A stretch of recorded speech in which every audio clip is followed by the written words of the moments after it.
Hi friends, మన దెయ్యాల లోకంలోకి స్వాగతం. చీకటి రాత్రుల్లో మెక్సికోలోని ఒక దీవి ఉంది. చెట్లన్నీ బొమ్మలతో నిండి ఉంటాయి. వాటి కళ్ళు ఖాళీగా ఉన్నా వాటి చేతులు గాలి లేకుండానే కదులుతాయి. రాత్రి 12 తర్వాత ఆ బొమ్మలు నడుస్తాయి, నవ్వుతాయి, మరి కొత్త ఆటలను వెతుకుతాయి. ఆ దీవికి వెళ్ళిన వారు తిరిగి రారు. ఎందుకంటే ఒక్కసారి అక్కడికి వెళ్తే నువ్వు కూడా ఒక బొమ్మ అవుతావు. మరి ఈరోజు మన స్టోరీలోకి వెళ్ళబోయే ముందు ఈ వీడియో లైక్ చేసి మన ఛానల్ని సబ్స్క్రైబ్ చేయండి.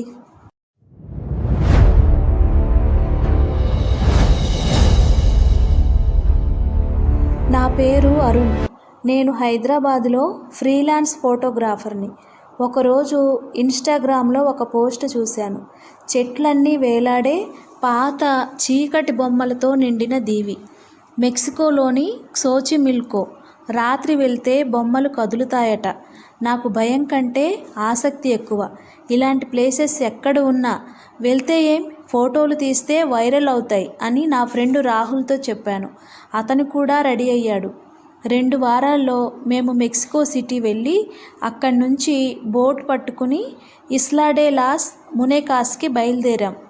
దీవికి చేరుకోవడానికి ముందు మా బోట్ డ్రైవర్ ఒక వృద్ధుడు. అతను మా ముఖాలు చూసి నవ్వాడు. మీరు రాత్రి అక్కడ ఉండాలనుకుంటున్నారా? అవును అన్నాను నేను. జూలియన్ శాంటానా బర్రేరా, అతను కూడా అలాంటి ఫోటోగ్రాఫర్ లాగే వచ్చాడు. ఆ తర్వాత ఎప్పటికీ తిరిగి రాలేదు. మేము నవ్వాం. కానీ ఆ నవ్వు బోటు దీవి దగ్గరకు చేరేసరికి మా గొంతులో ఇరుక్కుపోయింది. దీవి ఒక కలలో కూడా ఊహించనంత భయంకరంగా ఉంది. 4 వైపులా చెట్లు, ప్రతి చెట్టు మీద, ప్రతి కొమ్మ మీద బొమ్మలు. కొన్ని తలలు మాత్రమే, కొన్ని ఒంటరి కాళ్ళు, కొన్ని బట్టలు చింపుకుపోయి కళ్ళు తీసివేయబడినవి, ఇంకా కొన్ని ఇంకా కొత్తగా కనిపించేవి. గాలి వీస్తుంటే అన్నీ ఒకేసారి కదులుతున్నాయి, లేదా కదులుతున్నట్టు అనిపించింది. ఇదేం భయంకరం రా, రాహుల్ అన్నాడు. కానీ అతని గొంతు వణుకుతోంది. మేము టెంట్ వేసుకొని కెమెరాలు సెటప్ చేశాం. సూర్యాస్తమయం అయ్యేసరికి దీవి పూర్తిగా చీకట్లో మునిగిపోయింది. మా ఫ్లాష్ లైట్స్తో చుట్టూ తిరిగాం. ఒక చెట్టు కింద ఒక పెద్ద బొమ్మ కూర్చుని ఉంది. దాని కళ్ళు 2 నీలం రంగు గాజు ముక్కలు. దాని చేతిలో ఒక చిన్న టెడ్డీబేర్. నేను ఫోటో తీస్తుండగా ఆ బొమ్మ తల కొద్దిగా వంగినట్టు అనిపించింది. రాహుల్, చూసావా? ఏమీ లేదురా, గాలి. రాత్రి 11:30కి మేము టెంటులోకి వెళ్ళాం. బయట బొమ్మలు వేలాడుతున్న శబ్దం క్రీక్ క్రీక్మని వినిపిస్తూ ఉంది. నేను నిద్రపోయాను. కలలో ఒక చిన్న అమ్మాయి, వయస్సు 8-9 సంవత్సరాలు, తడిబట్టలు. ఆమె నా దగ్గరకు వచ్చి నా బొమ్మలు నాకు తిరిగివ్వు అని అంది. ఆమెకి కళ్ళు లేవు, ఖాళీ గుంటలు. నేను గబుక్కున మేల్కొన్నాను. టెంటు బయట ఎవరో నడుస్తున్న శబ్దం. రాహుల్ కూడా మేల్కొన్నాడు. ఎవరో నడుస్తున్నారా అన్నాడు. మేము టెంటు జిప్పు తెరిచి చూశాం. ఫ్లాష్ లైట్ వెలుతురులో బొమ్మలు, వందలాది బొమ్మలు నేల మీద నడుస్తున్నాయి. కొన్ని కుంటుతున్నాయి, కొన్ని తమ తలలు తిప్పుతున్నాయి. ఒక బొమ్మ మా వైపు చూసి చేయి ఊపింది. పరిగెత్తు, నేను అరిచాను. మేము బోటు వైపు పరిగెత్తాం. కానీ బోటు లేదు. డ్రైవర్ మా మాట వినకుండానే వెళ్ళిపోయాడు. దీవి మధ్యలో ఒక పాత కుటీరం ఉంది. జూలియన్ శాంటానా బర్రేరా నివసించినది. మేము లోపలికి పరిగెత్తాం. లోపల గోడలన్నీ బొమ్మల చేతులతో నిండి ఉన్నాయి.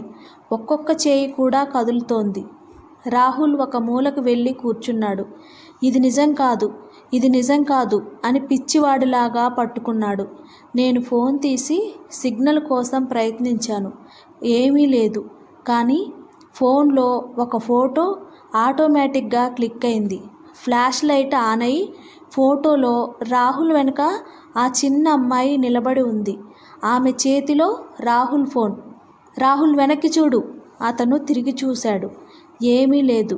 కానీ అతని మెడ మీద ఒక చిన్న చేయి ముద్ర కనిపించింది, నీలం రంగు. రాత్రి 2:47. బయట బొమ్మలు మా పేరు పిలుస్తున్నట్టు అనిపించింది. Arun, Rahul, come play with us. నేను కుటీరం లోపల ఒక డైరీ కనుగొన్నాను. జూలియన్ రాసింది. ఆమె పేరు రోసాలిత. నేను ఈ నదిలో మునిగిపోతున్న ఆమెను చూశాను, కానీ ఆమె శవం దొరకలేదు. ఆమె ఆత్మ ఇప్పటికీ బొమ్మల్లో ఉంది. నేను బొమ్మలు వేలాడేస్తే ఆమె సంతోషపడుతుందని అనుకున్నాను, కానీ ఆమెకెప్పుడూ సరిపోదు. ఆమెకు కొత్త బొమ్మలు కావాలి, కొత్త శరీరాలు అని చివరి పేజీలో రాసి ఉంది. నేనిప్పుడు ఒక బొమ్మని. నా కళ్ళు ఆమె తీసేసింది. నా చేతులు వణుకుతున్నాయి. డైరీ పడేసి రాహుల్ వైపు చూశాను. అతను నవ్వుతున్నాడు, కానీ అది అతని నవ్వు కాదు. అతని కళ్ళు నీలం రంగులో మారాయి. అరుణ్, నువ్వు కూడా బొమ్మ అవ్వాలి. ఆమెకు మనిద్దరం కావాలి. నేను వెనక్కి తప్పుకున్నాను, కానీ కుటీరం తలుపు బయట నుంచి మూసేయబడింది. వందలాది చిన్న చేతులు తలుపును నొక్కుతున్నాయి. Scratch scratch. నేను కిటికీ దగ్గరకు వెళ్ళాను. బయట రాహుల్ లేదు.